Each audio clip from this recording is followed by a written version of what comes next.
This is Amit again, and this is the new Swift AMT 1.2 liter 3 cylinders. As you know, 82 PS or thereabouts of power and 112 Newton meters of torque. Now I wanted to get cleared with the specs first because the power is down by about 8 PS and the torque is down by about 1 Newton meters.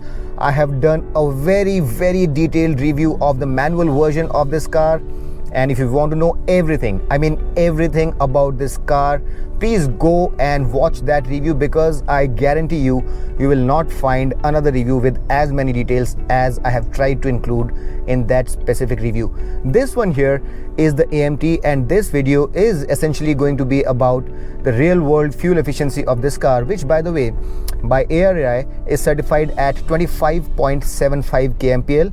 How true is that? We are going to find that out, but mind you that this is going to be a city drive test, because AMT is essentially used for people who want to be driving the car in city conditions. The car has been idling, I was prepping my camera and everything else. I have reset the fuel efficiency meter here. I will reset it again so that we have it reset right at the time when we start. The auto start stop is on and let's go. This is Mumbai. यह है मुंबई मेरी जान, और यहाँ पर आपको मिलेगा बहुत सारा traffic. And by the end of this about 40 or 50 kilometers long drive, you'd be able to figure the fuel efficiency that you are going to get on this car. And I really hope that this car delivers, because if it does not, then I will have some advice for you, which I really think you should heed, because this is not exactly a very cheap car. If you look at the pricing of this car, it's very closely matched with the Baleno, which has more space, which has more features, which looks bigger, which looks a little bit more premium. But most importantly, that car comes with the old 4-cylinder engine, which in my books is slightly smoother than this. Having said that, the 3-cylinder engine in this new car, the Z series engine, is also very smooth for a 3-cylinder, mind you, but when you compare it with the 4-cylinder engine, there definitely is a difference. And in all honesty, the difference in the power and torque output of the two cars also shows when you are giving it the beans. And the Baleno does feel slightly more sprightly. It also has slightly more pep higher up the rev range. Having said that, what I had mentioned in my earlier review also, the torque here for city use is better than the previous car, and this car can start moving from as low as 500 rpm in the manual version. And this one here, since this is the AMT, you don't have to bother about all of that. Now since the auto start stop is on, let's see whether the car turns off. And as you can see, it has indeed turned off. And despite this being a traffic snarl where the traffic has come to a complete standstill, I'm saving some fuel, and the fuel efficiency at this point in time reads 15.4 kmpl. The traffic has been really bad, and I really hope that this stays this way. The car is still turned off, so it's actually saving me the trouble of trying to turn the car off, because it's been some time since the traffic did not move. And in conditions like this, the system actually comes handy. Although, to be completely honest, a few people find it a little bit annoying that it's on by default and the choice to turn it on or off should be theirs by default.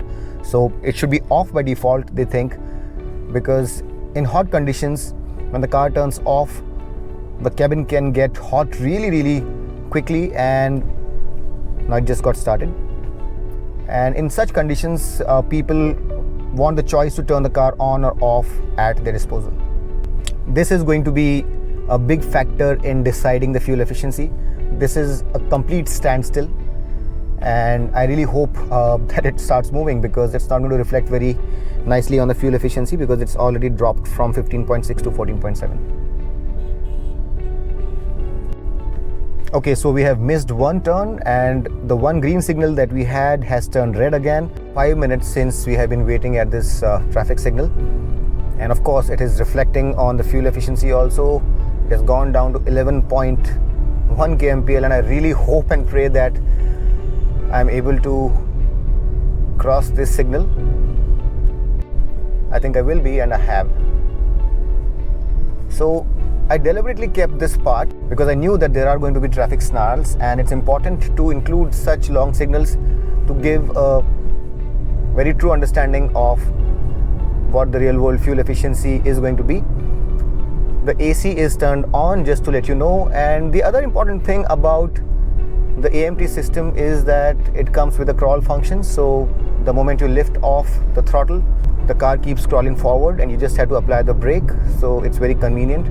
And to all of you who are living in cities like Mumbai or Delhi or Chennai or any other city which has traffic snarls, not just for the convenience, I strongly urge you to spend some extra money and buy an AMT for yourself, because not just is it convenient, but also from a long-term perspective, what happens is that with the constant use of your left foot and applying pressure on your thighs and hips, it causes pain in the spine and it can cause chronic problems.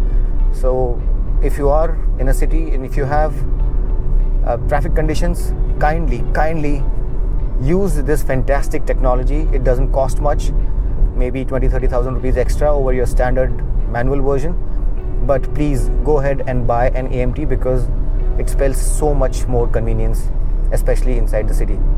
So the fuel efficiency started climbing up again, and it dropped down to 11, but now it's come back up to about 13.7.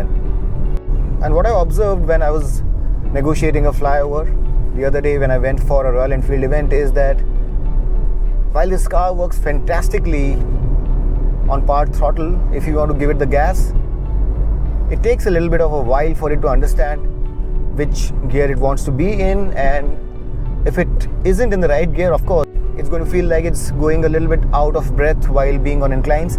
But it's not a reflection on the engine or a lack of power. It's just that it takes that wee bit to get into the right gear and it needs to drop a gear.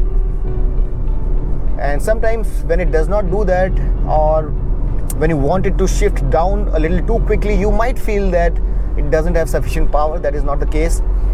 It has adequate power. It's just that sometimes it takes a little bit of a while for it to get into the right gear, and then it's fine. But if it doesn't drop a gear, you might find it not being as powerful as you'd want it to be. So that's about getting used to the modulation of the throttle and knowing what to do with the pedal to get the best efficiency. That traffic light is welcome because the fuel efficiency has climbed up to 19.6 kmpl, and I would want to stop and let it drop so that it stays realistic. Auto start stop system has come in again. It's not going to let it drop too much, I think.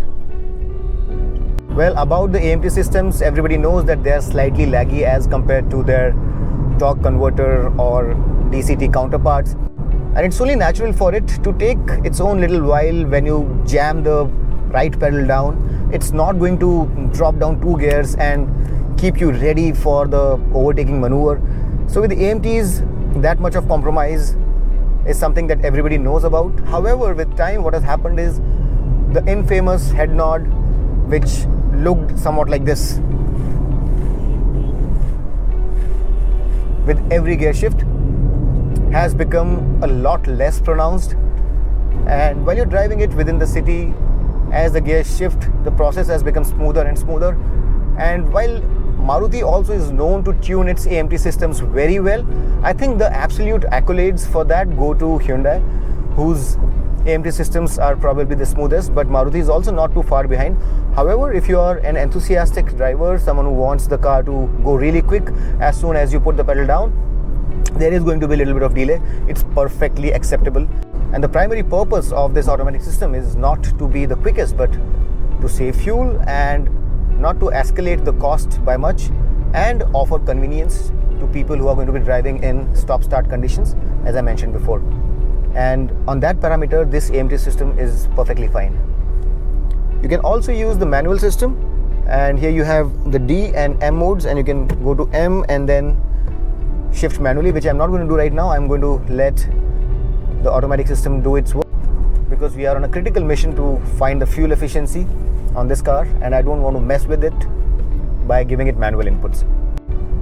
The fuel efficiency in the meantime has climbed up to 20.3 kmpl, which is fantastic. 20.8 kmpl, and I will just park on the side of the road here, as my friend is going to meet me here and probably get me some tea.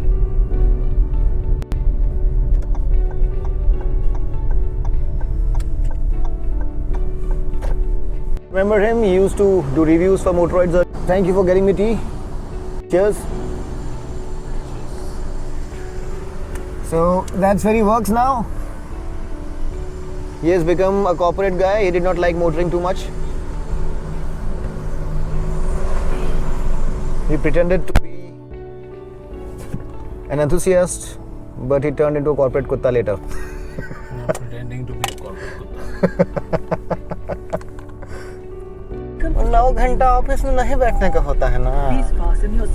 ये देखिए, गाड़ी में चाबी लगाना भूल गए हैं, seat belt लगाना भूल गए हैं। बस इनको अभी महंगा महंगा चाय पीने को आता है बस। बुलबुला वाला चाय पीता है ये। सोय पीता है।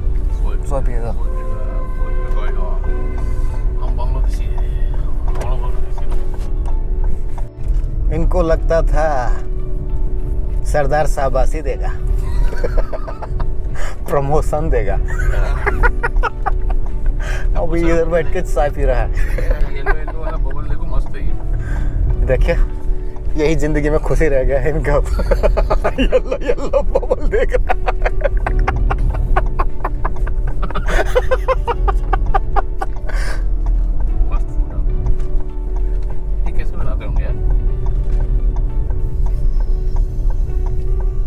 AMG का टॉप स्पीड पता करता था, अभी बबल बनाने का प्रोसेस पता कर रहा है।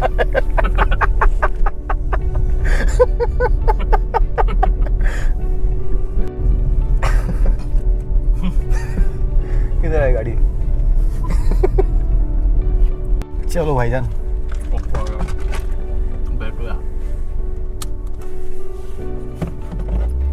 Now, one way we have traveled about 20 kilometers, so the round trip is going to be about 40, which I think is a good distance, a decent benchmark. Most commuters would travel probably less, a few would travel more, but I think it's a good number. And by the end of it, we'll have a fair idea of what to expect from the AMT version of the new Suzuki Swift. Good, I want those traffic snarls.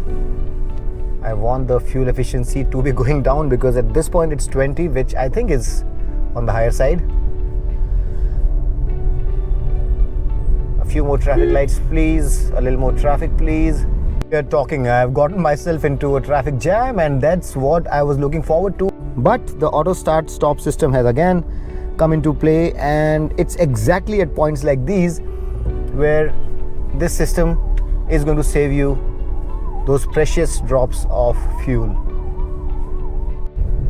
A small but very important tip that you need to keep in mind is that don't be on the throttle all the time. Let the car crawl, let the car do its thing. And in conditions like this, where you are anyway not going very fast, you are anyway at crawling speeds, lift your foot off, let the traffic clear, and it's really going to make an enormous amount of difference in the final fuel efficiency figure that you get. So if your car has features like auto start stop and crawl assist, make use of them, because it ultimately adds that little bit to the fuel efficiency, and in the end, when you add everything up, it does translate into a reasonably significant number.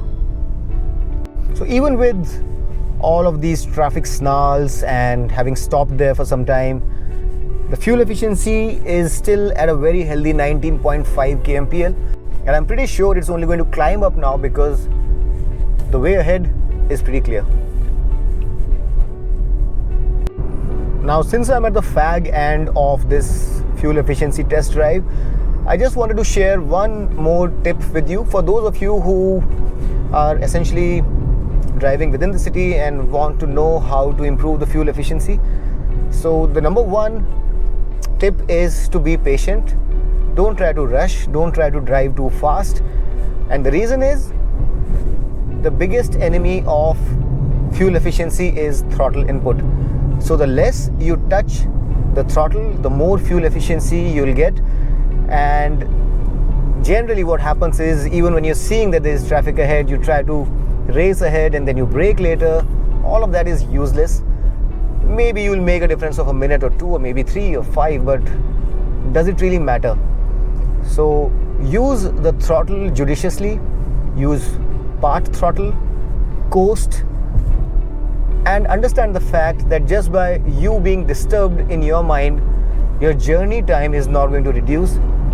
So have peace in your mind and use that throttle as less as possible, and then you'll be able to see numbers like these, which is 21.0 kilometers per liter on your meter.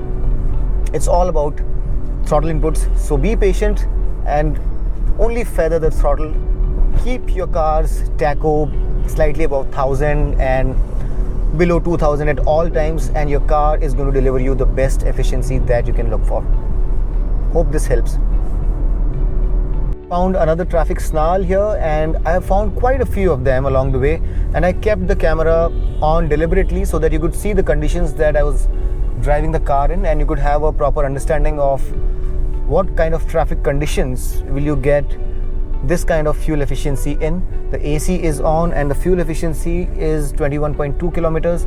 At this point in time, I have driven for about 40 kilometers, and there can be worse traffic, but this is a beautiful number. 21.2 kilometers is a beautiful number, and even if the traffic gets a lot worse, I don't see this number going anywhere below 17-18 kmpl, which again is fantastic fuel efficiency. And on the highway, I can easily see this crossing 25 kmpl, which by the way is also the claimed number. So if you're looking for a car that is fuel efficient, comfortable to drive in the city, reliable, a known international brand with good resale and fantastic service, then the Swift can be recommended to you. You should also have a look at the Baleno, as I mentioned. And a big worry that a lot of you have about the Swift is the safety ratings. For this one, the Japanese NCAP rating is 4, which by the way is different from the Bharat NCAP. But if Maruti have to be believed, what they have to say is that this will score handsomely in the Bharat NCAP as well. Alright guys, so that's that. After a round trip of 40 kilometers, this is the final number that I got, 20 kilometers to the liter, which is not bad at all after the kind of traffic that I got. And I really hope that this video was of some use to you, some help to you. If you liked it, hit that like button, subscribe to Motoroids for such in-depth detailed videos. And until next time, this is your friend Amit Changani signing off. Rev hard, rev free, and drive safe.